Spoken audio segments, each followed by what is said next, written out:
माँ दुर्गा की नौ शक्ति का दूसरा स्वरूप ब्रह्मचारिणी का है। माँ दुर्गा का यह स्वरूप उपासना, तप, त्याग, वैराग्य और सदाचार और संयम में वृद्धि करने वाला है। दधाना कर पद्माभ्याम चमाला कमंडलू देवी प्रसीदतु मयि ब्रह्मचारिण्युत्तमा। ब्रह्मचारिणी का अर्थ है तप की चारिणी, यानी तप का आचरण करने वाली देवी। ब्रह्मचारिणी की यह कथा सुनकर साधक अपने त्याग, वैराग्य और संयम में वृद्धि पाता है। कथा के अनुसार इस देवी ने हिमालय के घर पुत्री के रूप में जन्म लिया था और नारद जी के उपदेशानुसार भगवान शंकर को पति के रूप में प्राप्त करने के लिए घोर तपस्या की। इस कठिन तपस्या के कारण इनका नाम तपस्यारिणी अर्थात ब्रह्मचारिणी पड़ा। 1000 वर्षों तक इन्होंने केवल फल फूल खाकर ही बिताए। 100 वर्षों तक केवल जमीन पर रहकर शाप पर निर्वाह किया। इस देवी ने कठिन उपवास रखे और खुले आकाश के नीचे वर्षा धूप के कष्ट सहे। 3000 वर्षों तक बिल्व पत्र खाए और भगवान शंकर की आराधना करती रही। इसके बाद तो उन्होंने सूखे बिल्व पत्र खाना भी छोड़ दिया। कई वर्षों तक निर्जल और निराहार रहकर तपस्या की। पत्तों को खाना छोड़ देने के कारण ही इनका नाम अपर्णा पड़ गया। कठिन तपस्या के कारण देवी का शरीर एकदम क्षीण हो गया। देवता, ऋषि, सिद्धिगण, मुनि सभी ने ब्रह्मचारिणी की तपस्या को अभूतपूर्व पुण्य कृत्य बताया, सराहना की और कहा, हे देवी, आज तक किसी ने इस तरह की कठिन तपस्या नहीं की। यह तुम ही से संभव थी।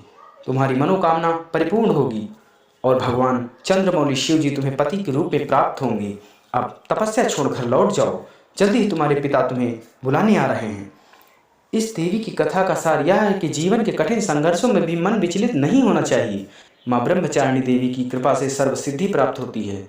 दुर्गा पूजा के दूसरे दिन देवी के इस स्वरूप की उपासना की जाती है और मनोवांछित फल प्राप्त किया जाता है। धन्यवाद।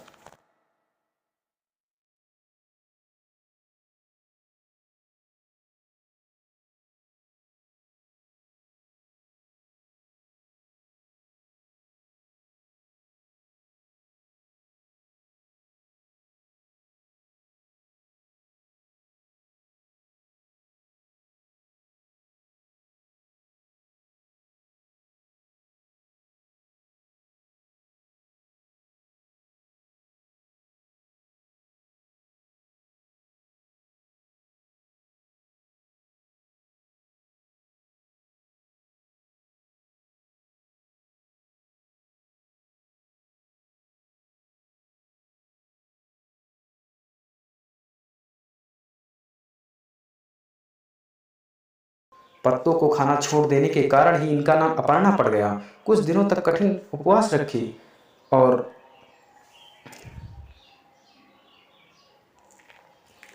कठिन तपस्या के कारण देवी का शरीर एकदम क्षीण हो गया। देवता, ऋषि, सिद्धिगण, मुनि सभी ने ब्रह्मचारिणी की तपस्या को अभूतपूर्व पुण्य कृत्य बताया, सराहना की और कहा, हे देवी, आज तक किसी ने इस तरह की कठिन तपस्या नहीं की। यह तुम ही से संभव थी। तुम्हारी मनोकामना परिपूर्ण होगी और भगवान चंद्रमौली शिव जी तुम्हें पति के रूप में प्राप्त होंगे।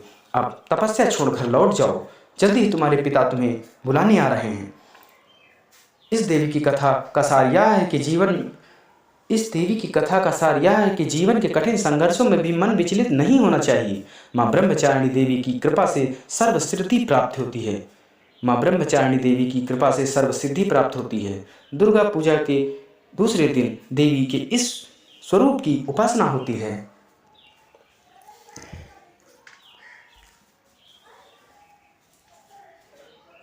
दुर्गा पूजा के दूसरे दिन इस देवी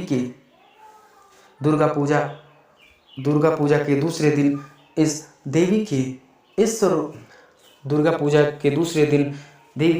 स्वरूप की उपासना की जाती है और मनोवांछित फल प्राप्त किया जाता है। धन्यवाद।